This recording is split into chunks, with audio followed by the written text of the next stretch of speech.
السلام علیکم ورحمۃ اللہ وبرکاتہ۔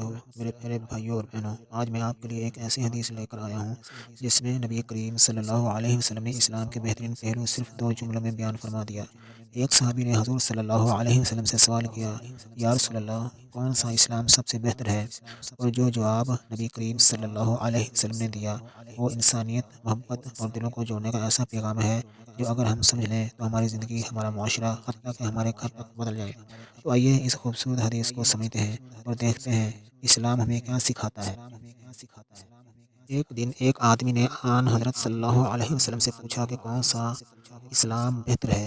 فرمایا، یہ کہ تم کھانا کھلاؤ اور جس کو پہچانو اس کو بھی، اور جس کو نہ پہچانو اس کو بھی، الغرض سب کو سلام کرو۔ تشریح: اس حدیث میں نبی کریم صلی اللہ علیہ وسلم نے اسلام کے بہترین پہلوؤں میں سے ایک پہلو بیان فرما دیا۔ صحابی نے پوچھا کہ کون سا اسلام بہتر ہے، یعنی ایسی کون سی بات ہے جو مسلمانوں کو بہترین بنا دیتی ہے؟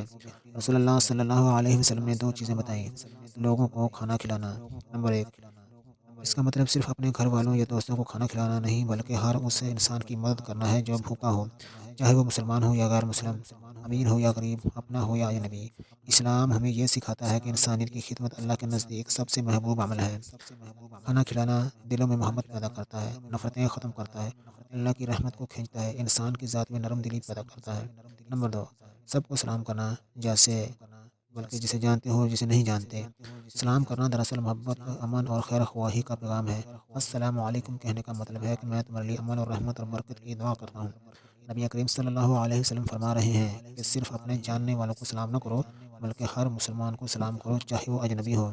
اس سے دل صاف ہوتے ہیں، بھائی چارہ بڑھتا ہے، تکبر ختم ہوتا ہے، معاشرہ محبت اور امن کا گھر بن جاتا ہے۔